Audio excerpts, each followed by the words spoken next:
IMA के हिसार शाखा के पूर्व प्रधान डॉक्टर इंद्रजीत द्वारा लिखित पुस्तक जीवन जीने की कला का विमोचन आज एक भव्य समारोह में जिमखाना क्लब के सभागार में संपन्न हुआ। समारोह में मुख्य अतिथि आईएमए हरियाणा के संरक्षक एवं पूर्व अध्यक्ष डॉक्टर एपी सेतिया ने कहा कि यह पुस्तक हर व्यक्ति के लिए उपयोगी है तथा जीवन में तनाव कम करने में मील का पत्थर बनकर साबित होगी। पुस्तक के लेखक डॉक्टर इंद्रजीत ने जिंदगी की कुछ खट्टी मीठी कड़वी तथा यादों का उदाहरण से श्रोताओं को अवगत कराया। ऐसे ही अनेकों अनुभवों की निचोड़ का संकलन 144 पृष्ठों की इस पुस्तक में किया गया है। उन्होंने कहा कि वे उम्मीद करते हैं कि पाठक इन विचारों से अपनी रोजमर्रा की जिंदगी को आसान एवं प्रसन्नचित्त बना सकेंगे।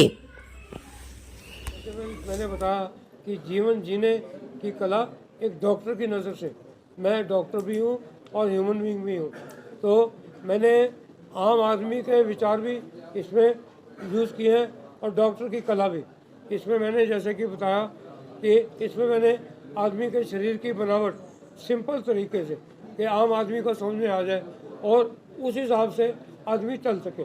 जैसे कि आदमी, जैसे फॉर एग्ज़ाम्पल आदमी जब 30 साल का होता है और उसके बाद जब 70 साल का होता है उसके मसल जो हैं वो 30% कम हो जाते हैं। इस तरह से मैंने और भी कई बातें लिखी हैं जो उम्र के साथ साथ शरीर में चेंजेस आती रहती हैं।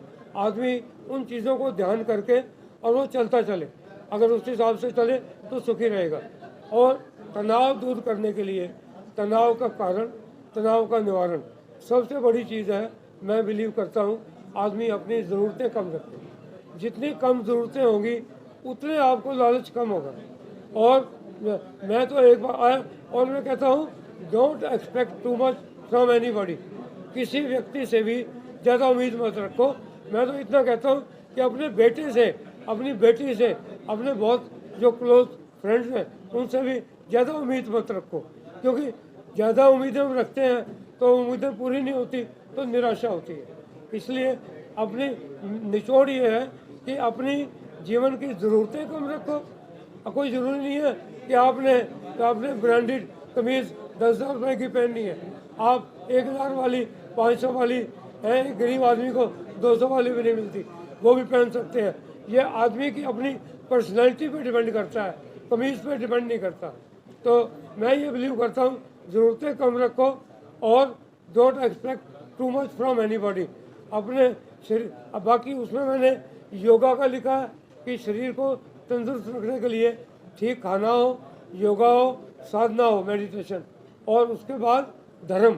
आप किसी भी धर्म में भी विश्वास कीजिए, परमात्मा में विश्वास करके दुनिया में चलते जाएंगे तो सुखी रहेंगे।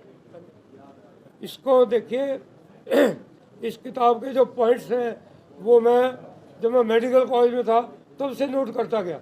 लिखने में मैंने, जिन दिनों कोरोना था उन दिनों खाली टाइम था तो लिखते लिखते लिख गया मैं। छापने में 6 महीने लग गए, क्योंकि मैंने खुद छपवाई है, पब्लिशर को नहीं दी, तो वो कभी कोई मिस्टेक आ गई। अब भी कई मिस्टेक्स मिलेंगी उसमें, लेकिन अब ये तो चलता ही है। 6 महीने लग गए। और मैंने सबसे बड़ी बात साथ में ये है, मैंने इसकी कीमत तो लिखी है लेकिन मैं फ्री में बांटूंगा सबको, इसके पैसे नहीं लूँगा मैं। ये मैंने अपनी खुशी से किया है। आदमी अपनी ज़िंदगी में, आप गाड़ी खरीदते हैं या बाइक या स्कूटर या साइकिल, अपनी खुशी के लिए खरीदते हैं। मेरी इच्छा थी कि मैं किताब लिखूं, अब मेरी इच्छा भगवान की दया से पूरी हो गई है। आप लोगों के सहयोग से इसका प्रचार भी हो जाएगा। मुझे पैसा नहीं चाहिए, मैंने अपने शौक के लिए लिखी है और ये मैं फ्री में बांटूंगा। समाज सेवा भी की, हाँ जी, आपने डॉक्टरों में लिखी, धर्मियों में लिखी, हाँ जी, किताब भी लिखी। हाँ जी। इतनी शांति किस चीज़ में ज़्यादा मिली? आपने सरोदय में भी काम किया। मुझे शांति हर चीज़ में मैं कंटेंटमेंट के साथ, मतलब अपनी तसल्ली के साथ करता रहा, और जो काम मैंने पूर्ण कर लिया उसमें शांति मिली। अब ये किताब मेरी छप गई तो मेरे से ज़्यादा सुखी और खुश बंदा आप सब होंगे, लेकिन मैं अपने आप को सबसे ज़्यादा खुश मानता हूँ, क्योंकि आप लोग सब आए, आपने मेरा उत्साह बढ़ाया और मेरी किताब को आपने मेरे हाथ जोड़ के एक्सेप्ट किया। Thank you ji.